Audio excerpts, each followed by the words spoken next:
and why don't we just jump right into it? As Danielle said, this is the first of three webinars focused on providing technical assistance. We're really lucky to have with us representatives from the Appalachian Regional Commission as well as USDA to talk about some programs that they're going to be doing. I'll just provide a very brief overview and then we'll jump right into those two spotlight programs and hopefully have a little bit of time for Q&A. This is being recorded and there will be additional resources put into the chat. And so we'll send out all of that after the event is over so you can have access to it. All attendees will be muted. I'll encourage you to put any questions that you have in the chat along the way. And then with whatever time we have, we will field those to the presenters and of course send out any slides, etc. After the meeting. Let's go to the next slide. So just a quick reminder that we do have the Clearinghouse funding opportunities, which would include the ones that are talked about today, as well as many others from our 11 federal agency partners that make up the interagency working group.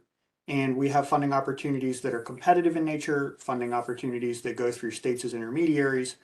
And as of just this week, we'll be adding in the additional funding opportunities due to the Inflation Reduction Act, and the tax credits will be added very soon. So we're looking to build out that additional resource base for you all.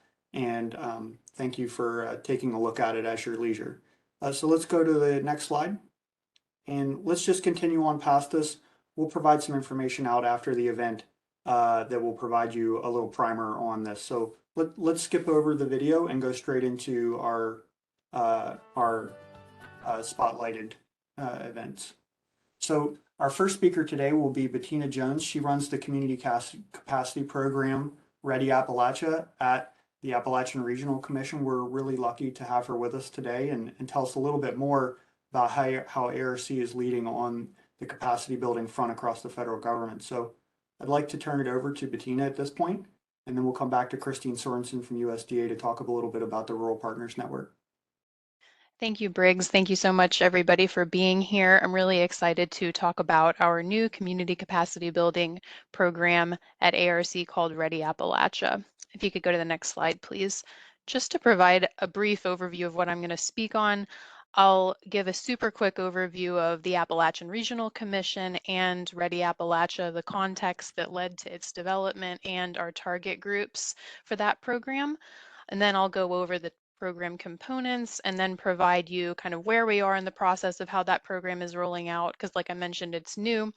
I'll give you some dates of upcoming program rollouts, what's next, and how you can stay informed about how the program is evolving. Next slide, please. So to speak about ARC's overview, if you could go to the next slide. We are an economic development agency. We're a partnership between the federal government and the 13 state governments in Appalachia.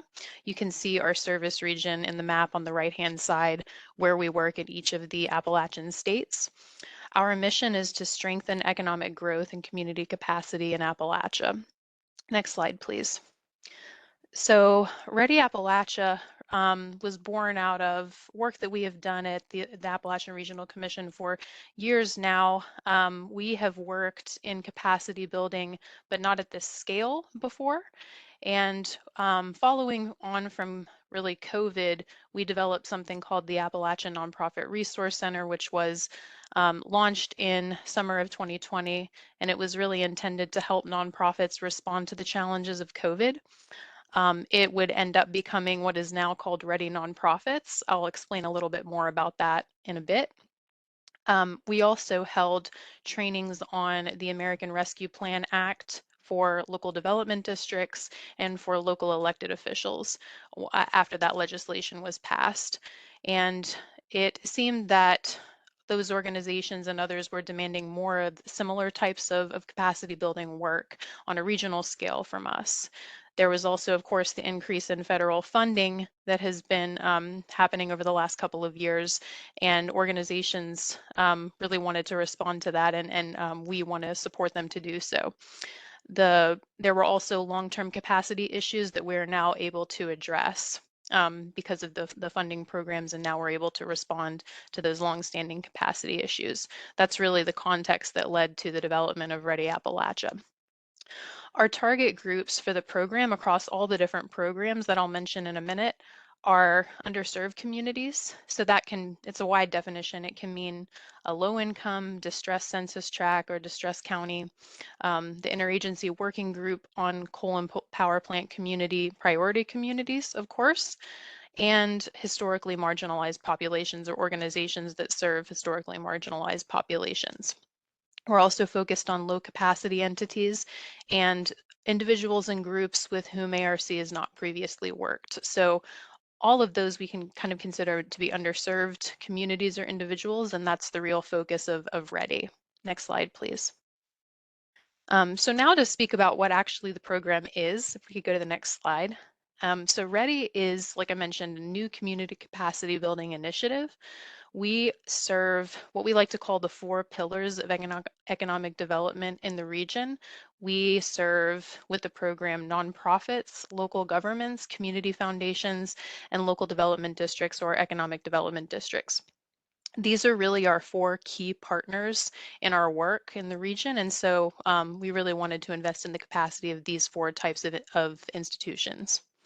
The program across all these entities has a combination formula of small group virtual training for, if you could go to the previous slide, please, small group virtual training combined with, for those that finish the training, a match-free grant opportunity that then follows on from the training that only people who have taken the training can apply for. Now we can go to the next slide. So we started with Ready Nonprofits, which, as I mentioned, was in a former life the Appalachian Nonprofit Resource Center, but then it evolved to become our first offering. And so we offer the following courses in small groups in a virtual format, entirely virtual. So we offer board development, fundraising, financial management, programs and operations, human capital, which is like HR and volunteers, and marketing and communications. So kind of really nonprofit 101 types of courses. And these have evolved. We've added courses over time and changed courses on the basis of surveys that we've taken of our alumni. And the courses are 10 weeks long, and they're made up of a class that takes place in a small group of only 2 or 3 other organizations. So we like to keep the class size very small. And then there are one-on-one consultations or coaching between the instructor of the course and each of the individual organizations. They have homework assignments that are really tool-based and designed to help the organization in future, that they could use it in the future. And we also provide a follow-up consultation about 3 months after the course is finished between the same instructor with the same student, where there are discussions about how it's going, and the instructor provides recommendations for how the nonprofit can continue to move forward. Next slide, please. So for Ready Nonprofits, for the first iteration of that under that banner, we have finished with our courses. We finished them just before Thanksgiving, and now the participants are in the phase of applying for their grants. So they're now applying for grants that only they are eligible for up to $25,000 from us with no match required of them. The grants, they can address lots of different issues, but it must be about their organizational capacity. So that could be hiring somebody, that could be contracting out for a strategic plan, that could be purchasing IT infrastructure. Lots of different things could apply here, but it has to do with the organization itself and its development and not an external project. We also provide technical assistance to the nonprofits to help develop their idea, which doesn't mean they have to do what we tell them to do, but that we can help them understand what might move them forward in their capacity, and then they can listen to our advice or not for what to apply for. Those grants and all grants across the READY program are not competitive in the sense that we have enough funding for each organization to receive funding. So they're not all competing for the same grant. That we have enough funding for each of them to receive it. And the project does not have to relate to their course. It can be about something else. Next slide, please. So this basic model, of course, edited based on the type of organization it is, will be the same across LDDs, local governments, and community foundations. Next slide, please. So thinking about now, what we have at the current moment available and open is Ready LDDs. This is specifically for local development districts. The Environmental Protection Agency is graciously contributing funding to this project or program. We have up to $100,000 for each LDD available. And this is specifically for hiring staff or contractors to help communities apply for and manage federal funds. Next slide, please. So to speak about, what's next and upcoming dates and how you can stay informed if this type of work is interesting for you or you know an organization that might want to apply. Next slide, please. The next program that we have launching will be Ready Local Governments, which is really exciting. That will be, of course, for municipal governments and county governments, city governments, and those sorts of things. It will focus on pre and post award federal grant skills.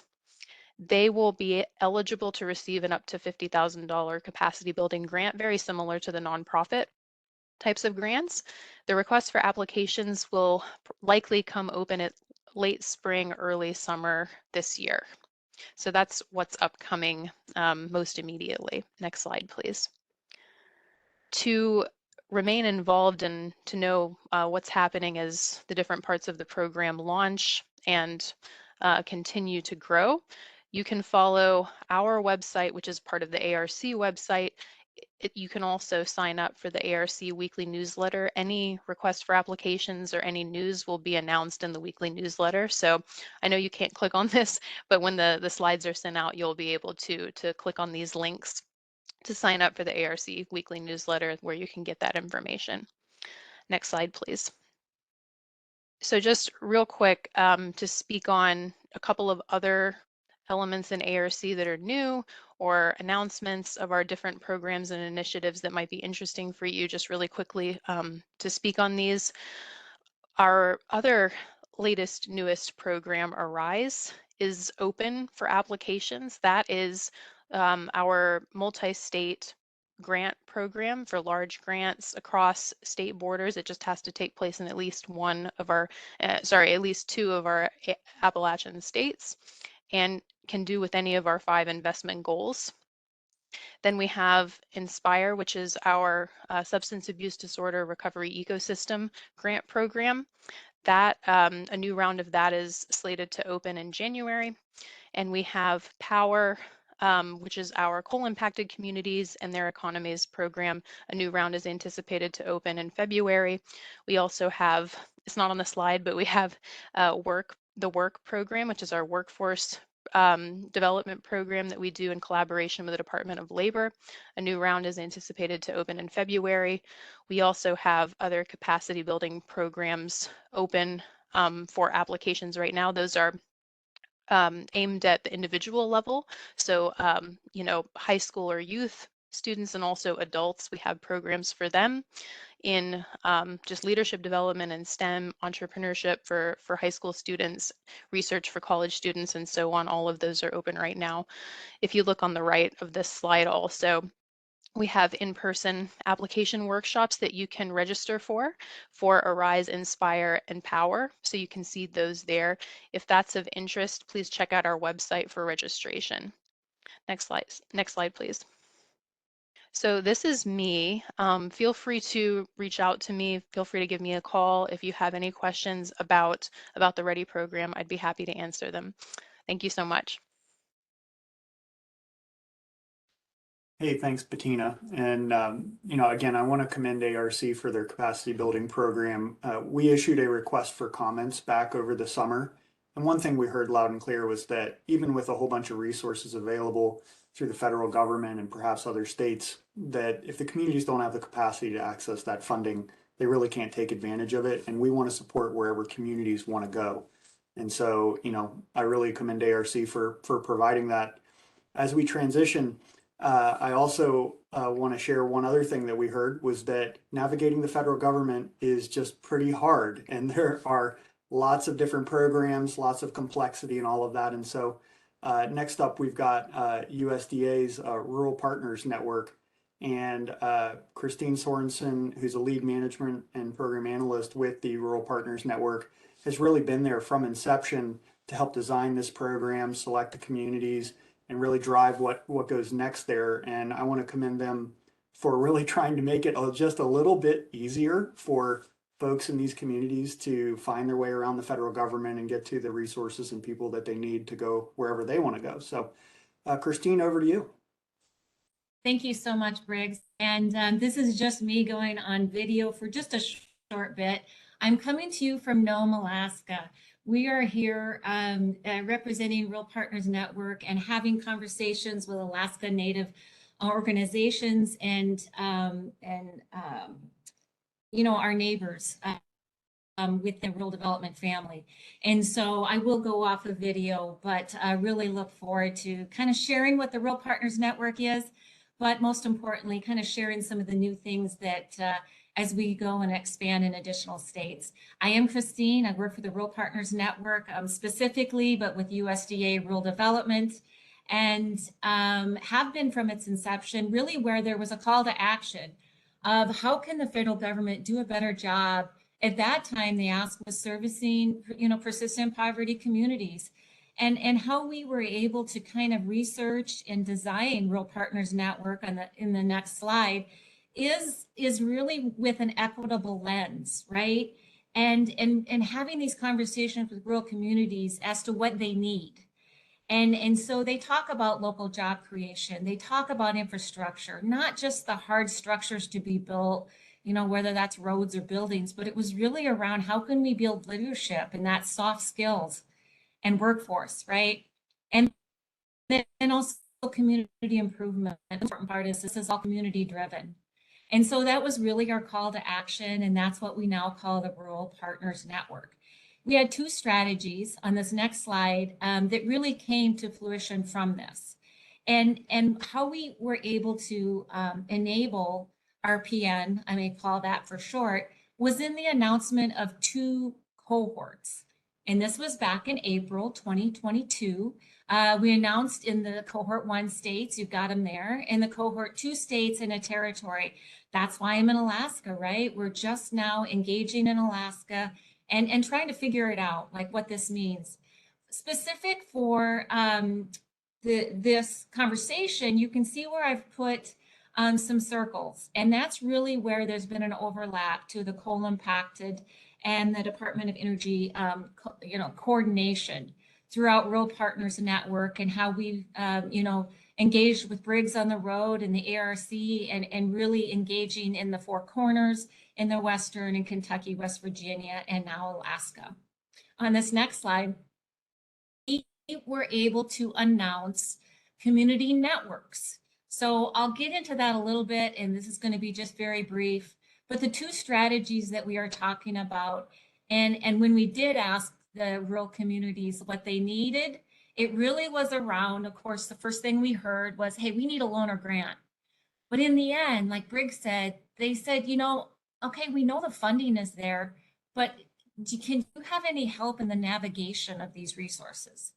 And so that's why we really came up with this first strategy, and that's around hiring staff. We have federal hired staff that are put in place to support the community networks that I referenced. So that means that they get a person, right? It's kind of like Grey's Anatomy. They get a person that will really focus and help navigate all of resources, and look at the creation of the resources, also application development, and really community.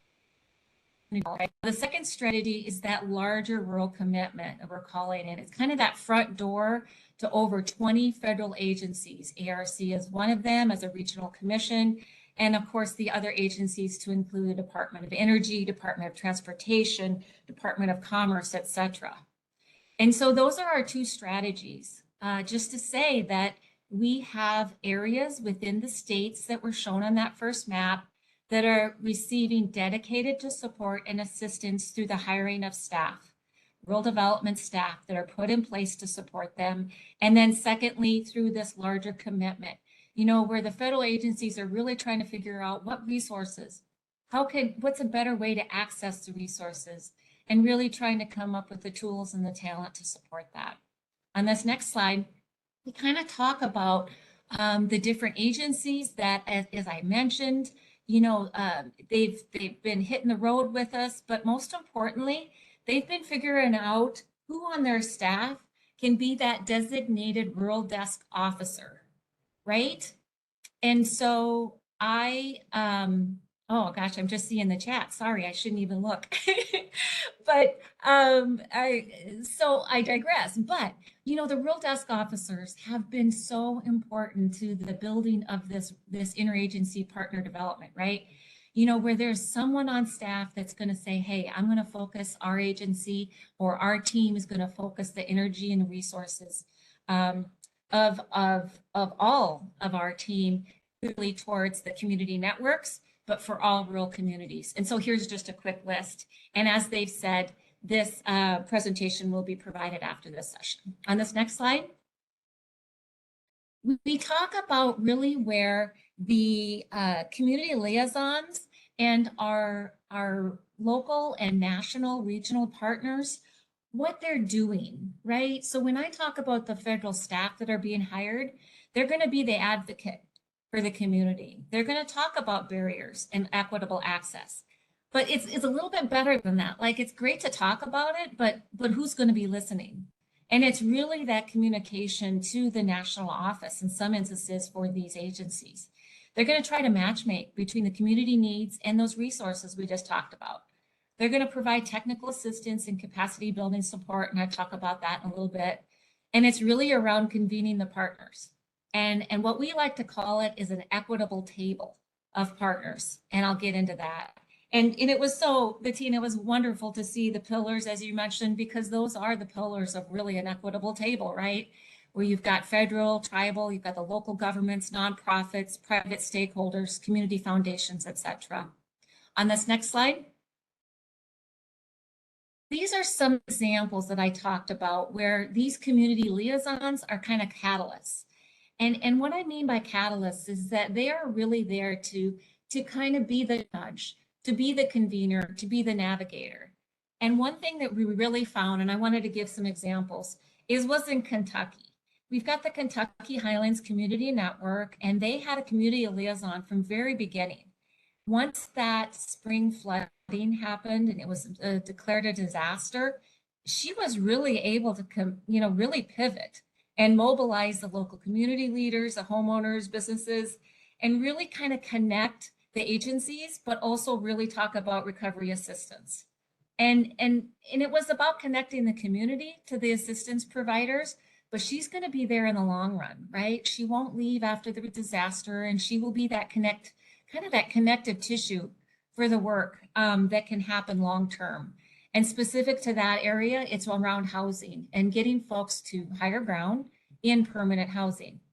The second one is really around the northern New Mexico and how Department of Commerce Economic Development Administration really connected the Good Jobs Challenge and CDBG money, right?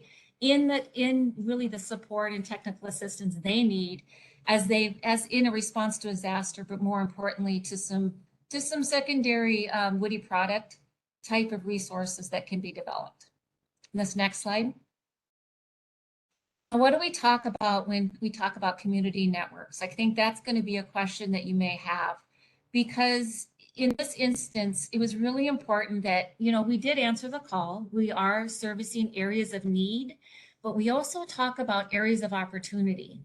And what we mean by that is that equitable table that I mentioned, right? That we've got everybody there that is representative of the community. And the community networks are really, they define their footprint. So if we have a county that says, Wyoming County, West Virginia says that, hey, we really work well with our neighbors, and we need to be part of one community network that includes the 7 or 8 counties that are in our southern West Virginia state. And so that's how that's defined. And that's who kind of receives that dedicated and targeted support through RPN.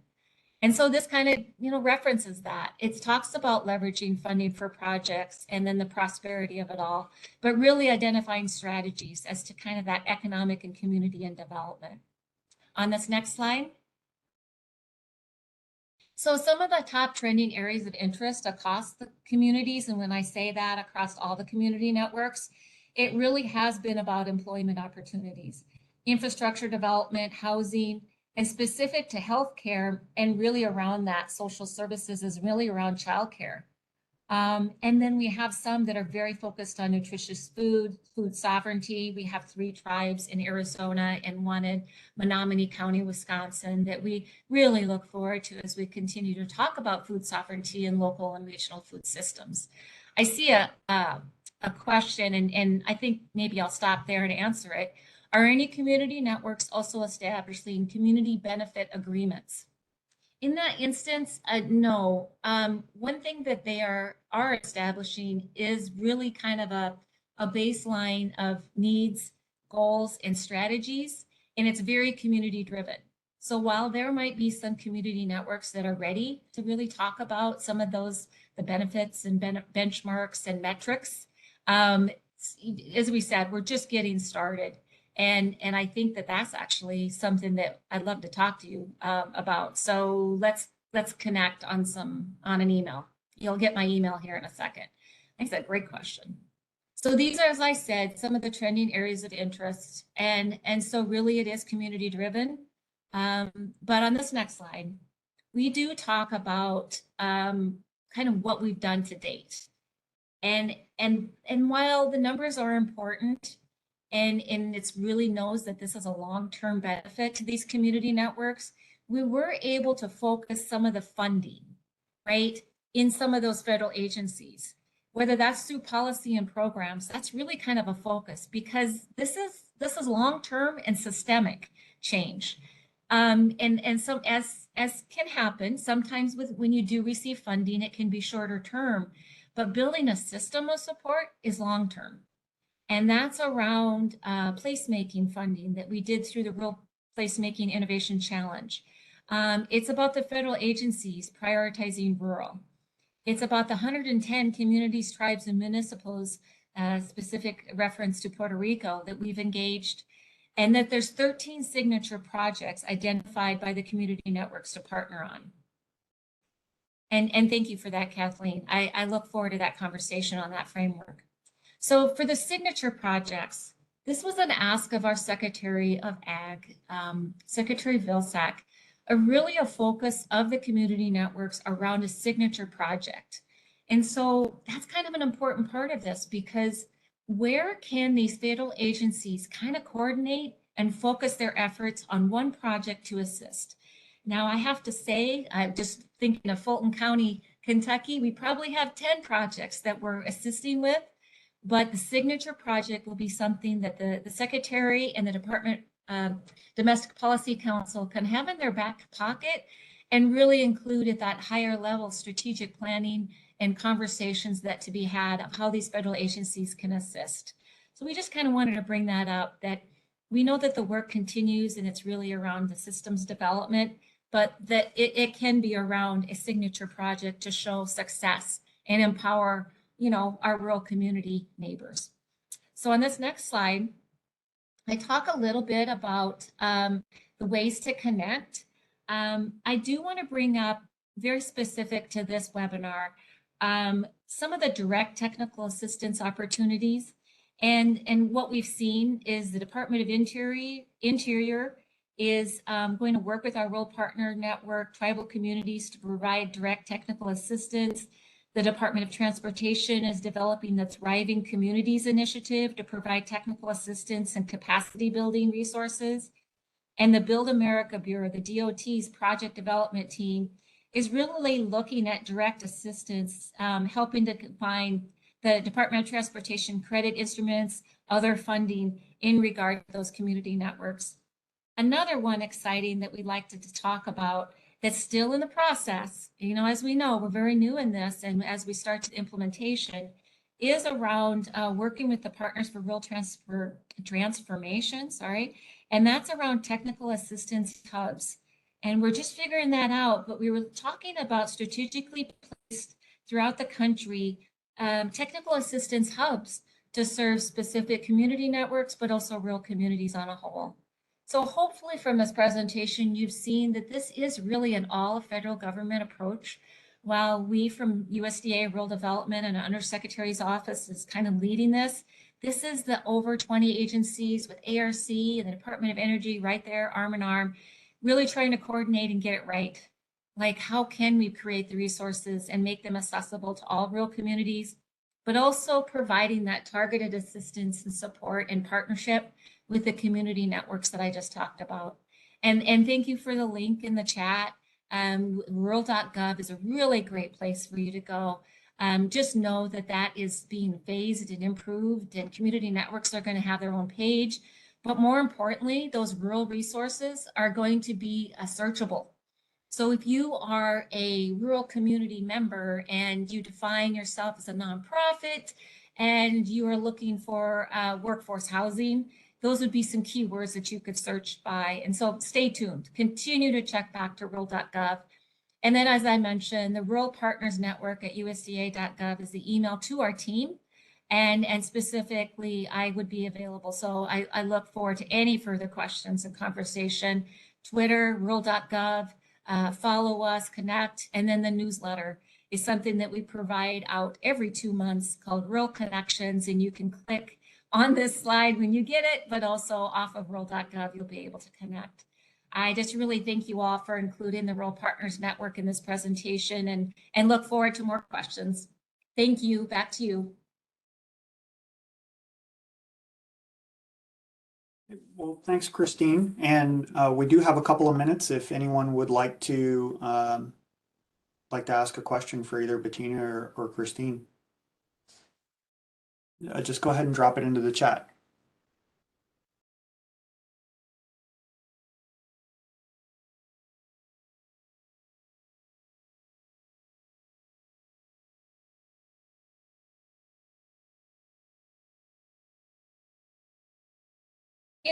In lieu of the question, I want to talk about the comment.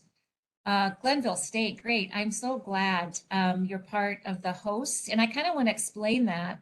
The West Virginia Pioneer Community Network is a larger of our community networks, and it's the it's the 8 counties as mentioned there. And what we do is as we talk about the equitable table, we do talk about hosts. And so for the community networks themselves, there is a host organization that kind of is the one with the Rolodex, right?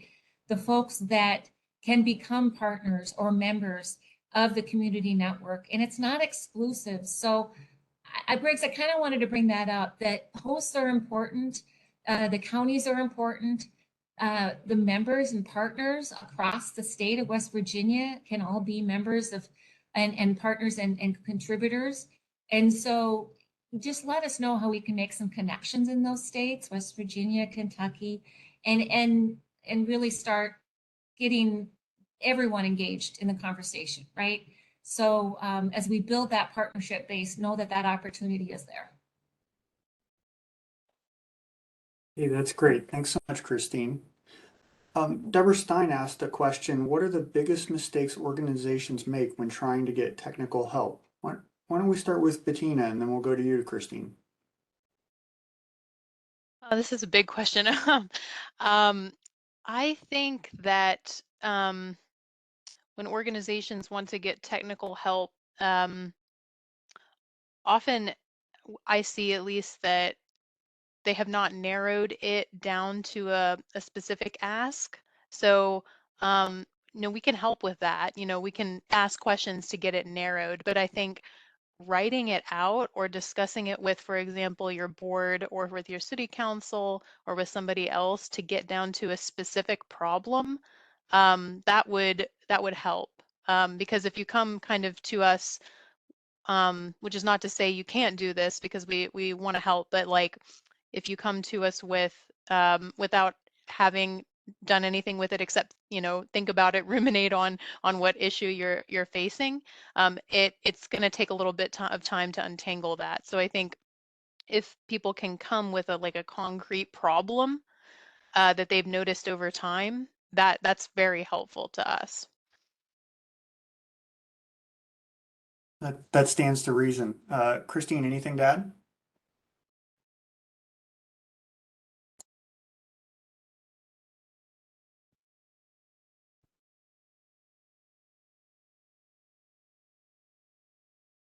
Yes, I would have to say that, so biggest mistakes organizations make. One thing that some organizations, and I'll just kind of broaden that to a community, is that they have to wait for a person to kind of move projects forward. And why that might be contrary to what I just talked about for RPN, really it kind of goes to Patina's point. Like, let's say you do have a person, someone who can move some projects for you or help you navigate. What would they be working on? I always like to say, like, what's really good going on in your community and what can be built upon? And just having those kind of conversations is really important. And as she said, define what that is, prioritize, be strategic, and create kind of a plan that's short term, midterm, and long term, so that you can really kind of work on those early wins maybe and things that can be moved forward, and then go from there. But a lot of folks are there to help you, but they kind of need to know how to help you. Like, what is something that you want to prioritize and what do you want to do, and why? And then build a community support around it, and then go after the support and assistance, because that just makes it a lot easier to assist. Christine, another question for you, from a DOE colleague, asks, would it be possible to access some of the community assessments so that each agency can understand how best to support those communities with funding or TA opportunities that are relevant? So very specific, if I'm understanding, I'm just reading now. Each agency can better understand how to support and what funding TA opportunities are relevant. Yeah, so initial community assessment was really around areas of need through persistent poverty, social vulnerability, and distressed community indices. And then really it was qualitative around areas of opportunity. Were there, strong anchor organizations? Was there some capacity, mid-range capacity to assist and be partners through the Rural Partners Network? So there is that kind of an assessment. Now, the other part, is there a landscape assessment that includes specific questions? Really, in regard to that, we've created kind of an inquiry form. And I think that might be a good time to just talk about that. In what I just referenced, it helps coalesce kind of what the community members are asking for. Do they have an idea what federal agency they want to engage in? Do they have an idea what the project is? Is there a funding gap, or is it really technical assistance they need? And so really there are some questions that we've created through that kind of inquiry form to help the communities define the question to our federal partners to assist.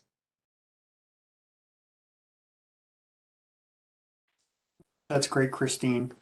And I see an additional question in the chat from Kim. We will get back to you offline with a more detailed response to that. It's not a straight answer, but we definitely have Northwest Colorado on our radar. So with that, why don't we pull the slides back up and we'll go to a wrap here. As we conclude, again, thanks to ARC and USDA for participating in today's webinar series. We're going to drop a few totally optional questions in a poll. So if you'd like to join, that would be great to give us a little bit of feedback so that we can hone our offerings moving forward. Also like to plug webinars this time next Tuesday, as well as the following Tuesday, where we'll be spotlighting additional federal and non-federal sources of technical assistance that you can take advantage of. So please check that out. And if you haven't registered, go ahead and do that at energycommunities.gov. Next slide, please. So just a few calls to action. Again, encourage you to explore the funding clearinghouse, welcome your feedback on how to make that better and what your needs are. Obviously, thank you for attending today's webinar and look forward to seeing you at a future event or webinar, etc. In preparation for bill, IRA, or annualized funding opportunities, encourage you to start early, as Christine was sort of alluding to, and then plan your approach. Some of these larger pots of money need the technical assistance or the early planning grant and really require that upfront capacity like Bettina talked about with the ARC programs.